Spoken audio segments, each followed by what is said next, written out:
Hey everyone, welcome back to the channel. Thank you for being here. My name is Andrew, coming to you from the beautiful Carolinas. Today's topic is going to be how the narcissist strings people along. Think about that for a minute. Everyone, if you like the content, please like, subscribe, and share. And say hi to Nelson, he's in the background, and Noah is back there somewhere also. So the narcissist, they want to string people along. They want to keep people in the fog. They want to keep people believing in their words.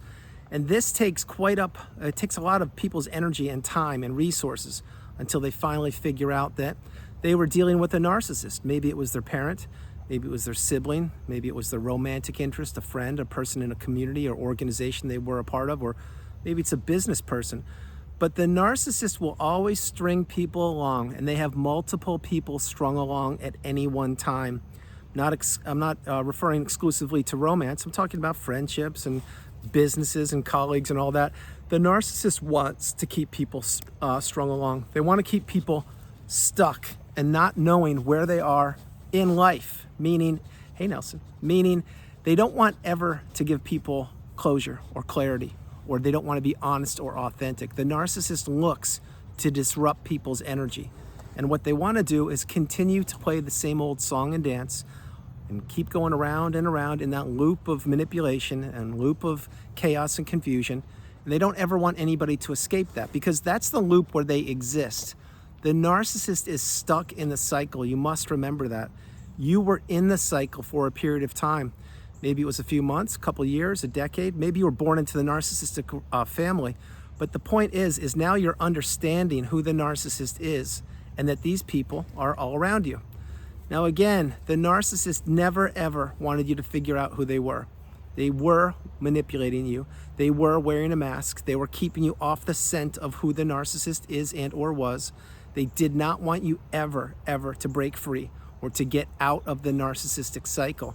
This is why they want to keep people trapped. They want to keep people strung along, believing in the falseness of the mask, believing in the words and not the actions of the narcissist, believing that the narcissist can change, believing that the narcissist does love them or care about them or will improve the relationship.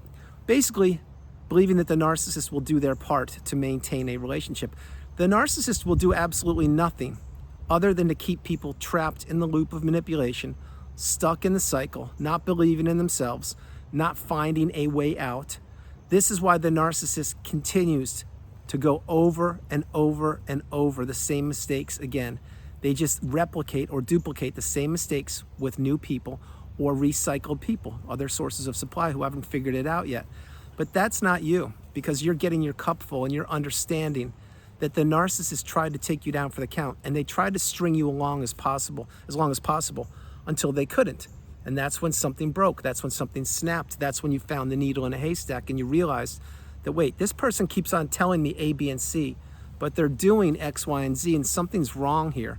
I can't quite put my finger on it. But then, lo and behold, what happened? You found out what narcissism was and how it affected you for a period of time, which was the length of that relationship. Again, maybe it was a romantic relationship that was a few months. Maybe it was a few years. Maybe it was your brother or sister of 10, 20, 50 years, and you just figured it out now. The whole point of the video to this point is to let you know that when the student is ready, the teacher will appear.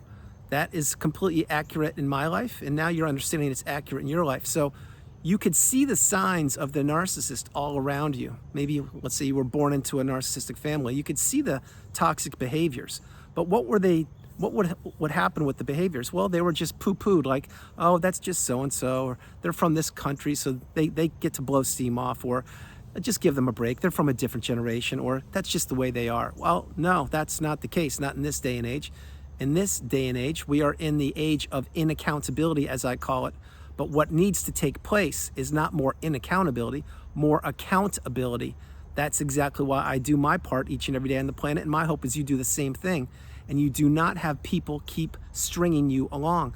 So let's get into some examples. When you were with the narcissist, well, many times they would say, hey, how about you pick me up at 7 o'clock at Friday night and we'll go grab dinner or whatever. Okay, well, you would get ready, you get out of work, you grab a shower, etc. It'd be 6:45, you'd be on your way to the narcissist place. Again, you didn't know they were a narcissist. And what happened? Well, you'd have to wait till 8:15 because maybe they were late getting home. Maybe they claimed that there was no hot water. Maybe they claim that they had to take an urgent phone call or something, or they had to do something else. They did anything they could to string you along so they didn't have to keep their word. That is a micro example of how these people work. They want your life put on hold. They want you thinking about them. They want you pining for them. They want you doing things for them. That using that example, you just burned up an hour and 15 minutes of your life. Well, if you multiply that times 52 weeks, because there are 52 Fridays in a year, well, that's an awful lot of time. And that's just 1 year, and that's just one example. So the narcissist wants to play the games. They want to play the waiting games. They want to play the texting games. They want to play the spying games. They want to play the lurking games. They want to play the ghosting games. Everything to the narcissist is a game. So they were trying to string you along and have you believe what they were selling. And what they were selling was nothing but emptiness and hollowness. There is no fulfillment in the narcissist. There is no genuineness or no authenticity. What they do is they steal other people's energy, other people's relationships, other people's time, money, etc. And what they do is they give them absolutely nothing in return. That's why when these relationships end, it usually ends when you are done being strung along. And it usually will end with a discard, although not exclusively by a discard. Many times, or at times, people remove themselves from the relationship. Many times, people are still married to the narcissist or are in the relationship, and they're waiting for a pivotal period of time to arrive. Example, the children graduate high school, or they graduate university, or you could finally sell the house, or you could finally divorce the narcissist, or you could finally relocate, or you could finally save enough money to escape. There are multiple layers upon layers of how people get out of the narcissistic relationship. I will just share with you though, usually it is via discard. And it's not just one discard, there are micro discards all throughout that relationship, but you just didn't know what they were because you kept on putting out the fires that the narcissist was starting, and you didn't know that narcissism even existed. You probably thought it was just a person who was staring at themselves in the mirror a little too frequently. Well, that's one aspect of the narcissist, but the real aspect is the toxicity that they dump into people. All of the verbal abuse, the mental abuse, the emotional abuse, the financial abuse, and at times the physical abuse and spiritual abuse, which is for a whole different topic. But this is what the narcissist does. They want to exchange their toxicity, their dark energy, with your beautiful, bright, shining light and your abundance and your empathy and love. And they accomplish this for a period of time, which usually is the length of the relationship, until you finally go no contact, etc. And that's when you begin to ascend and elevate, and the narcissist will stay stuck in the low vibrational state where they exist. But to get to where you're going, you have to get through the tunnel. You have to see the light at the end of the tunnel, and you'll have to insulate and protect yourself. You'll have to stay in that cocoon of boundaries. You'll have to process so many things and realize that the relationship wasn't your fault, that you weren't supposed to figure out who the narcissist was, that it was the elephant hidden in the room, or the elephant that no one's talking about in the room, whatever it is, whatever that expression is. See, that's what it was. That's what it is. Specifically, if you were born into the narcissistic family. Again, think about the crazy uncle, wink, wink. Well, the crazy uncle was the person who was ostracized from the family, and the family wanted nothing to do with them. Could that person have been the narcissist? Absolutely. Or maybe it was the whole family that was toxic, and the crazy uncle was the wise one, and he took the label of crazy uncle and he just disappeared, and he's living his best life because he has nothing to do with the family any longer. Understand what I'm mentioning to you. There are so many different layers upon layers of every relationship to look at. Everything isn't how it appears to be.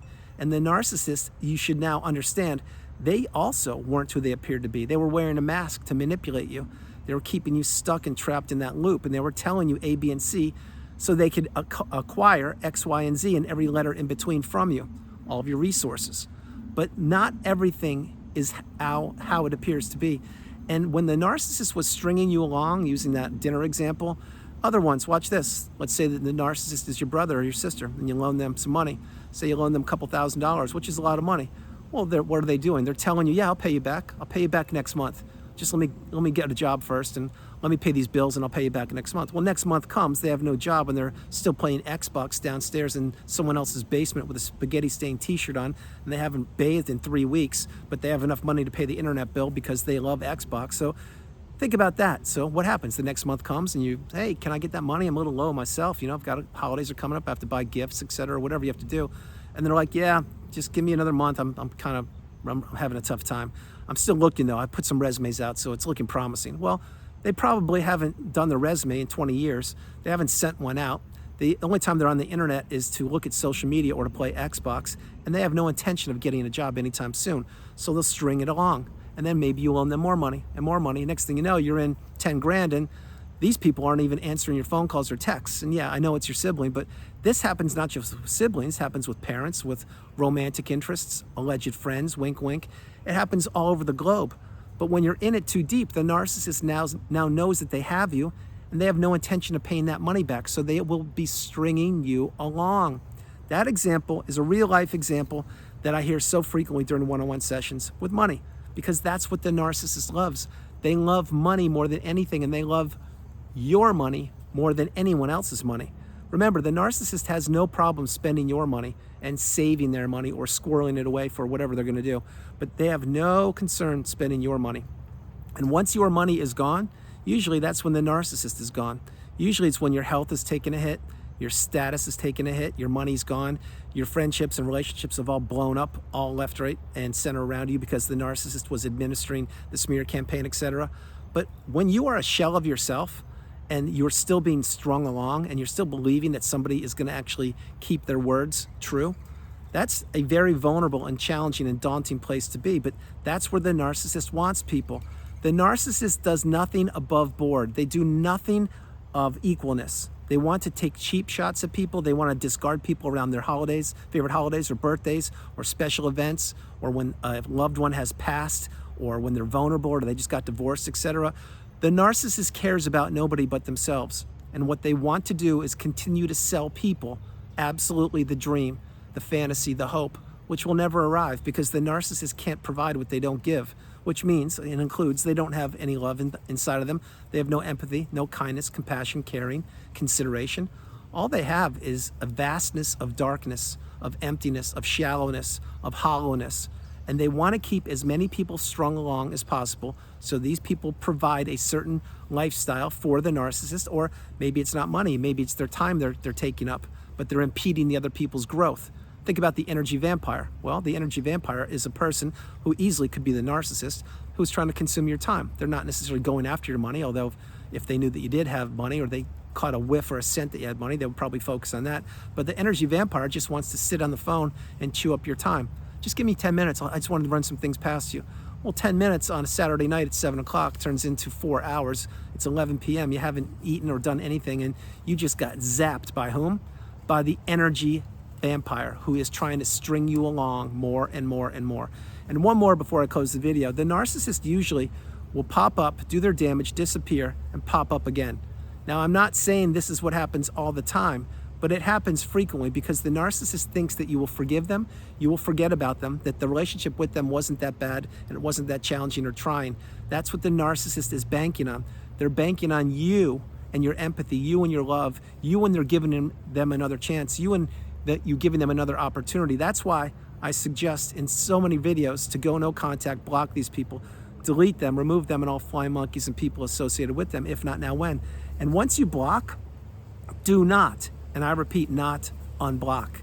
Blocking sends a clear, succinct message that you will no longer be strung along. You will no longer play the games of the narcissist. You will no longer partake in any communication with them. You just can say goodbye to them and they can slither away off to wherever they're going to go. But no contact is an instrumental part of the healing path. And if you've done it, drop comments below. If you're thinking about doing it, what are you waiting for? And if you're going to do it, or you've just recently done it, understand that your energy is already returning. Yeah, it will take a couple days, maybe a week or so to get over the anxiety from checking your phone every 5 minutes. But once you get over that, it's smooth sailing usually, because this is the path. You do not want to be strung along any longer. And this is what the narcissist is banking on. So during one-on-one sessions, at times I will be communicating with people, and this analogy will come up, and I'll share it with you before I close the video. And that's little Noah behind us, by the way, behind me. The analogy would be this: Peanuts, the cartoon with Charlie Brown, Lucy, Linus, and everybody. Well, Charlie Brown would be you. Lucy would be the narcissist. And what she does in one of the football episodes, or the Thanksgiving episode, is Charlie Brown's running to kick the football, and she's holding the football that she has placed between her finger and the ground. And every time Charlie Brown goes to kick the football, Lucy pulls the football back, and Charlie Brown goes spiraling. And then he says, okay, I'll try it again. And he's hoping for a different result. Well, Lucy always pulls the football back. Charlie Brown is always getting strung along. He's always ending up on the ground with the Tweety birds going around his head, wondering, why did I do that? I can't believe. Well, that's what the narcissist is banking on. The narcissist is Lucy. You were Charlie Brown. It's until you take that football and you take it back and you put it in the toy box and you go no contact. Until you do that, the games will continue. So understand the message. So everyone, that's the video. I hope you liked it. I loved doing it from the beautiful Carolinas. This is Andrew. Namaste. Have a great afternoon, evening, or morning, no matter where you are on the planet. You are not alone. Remember that. You are not alone. And Noah is getting a lot of quality time. Hey, Noah. Noah. Hi. Hi, little Noah. Oh, she's so beautiful. And Nelson's up there somewhere. I love you all. God bless you. And I'll talk to you tomorrow. Please understand something, that your energy is priceless. Your time is invaluable. Your health is paramount. And your resources are not to be manipulated or taken advantage of by anybody. Really get the message. The narcissist was trying to string you along as they possibly could. Until when? That's right, until they couldn't or they can't any longer. So really, really apply the tools that are provided for you on the channel and in the community. Understand that you and your journey, it's yours. It's not meant to be taken advantage of by anybody. And I mean anybody. I'm talking immediate family members, romantic relationships, alleged friends, or whomever. These people are going to be swarming all around you. That's why you need to go no contact. You need to have boundaries. You need to not be a people pleaser. And above all, you need to not overshare. I love you all. God bless you. God bless you. And I'll talk to you tomorrow. Bye.